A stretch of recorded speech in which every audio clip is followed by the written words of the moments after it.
think my favorite part of my service as garden coordinator is getting to see the different seasonal changes that happen. I'm planning like a crop rotation right now, and I'll get to see all these things grow and begin. Coming from college when everything is like a semesterly basis or maybe a year-long basis, you have a mindset of quick results and quick changes, but working in a garden where people have been working in this area for like a decade, you kind of understand that things aren't going to change in a month, things aren't going to change in a year, but what matters is like the slow progression. Helping Hands has kind of given me a little bit more idea how to be trauma informed and provide trauma informed care, which is something that's really important to me since I want to go into the medical field.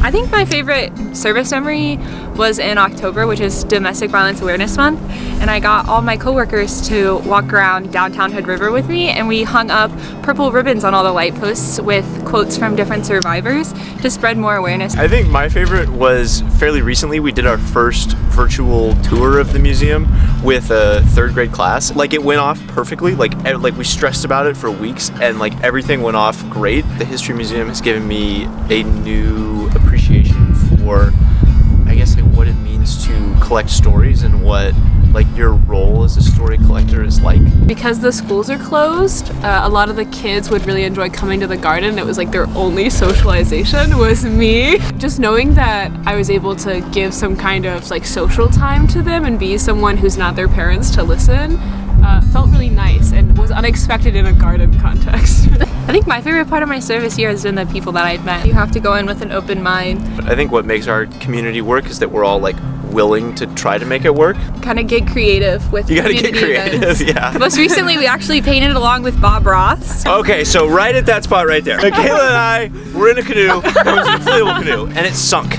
We literally were in a sinking canoe, like right there. We have a wood stove that we have to consistently like feed wood to and tend to the fire if we want to be warm. And we have to start it like an hour before our house actually warms up at all. So if you're the first person to come home, it would be the compassionate thing to do to light the fire right away. I hadn't heard of Hood River, our locale, until I came here.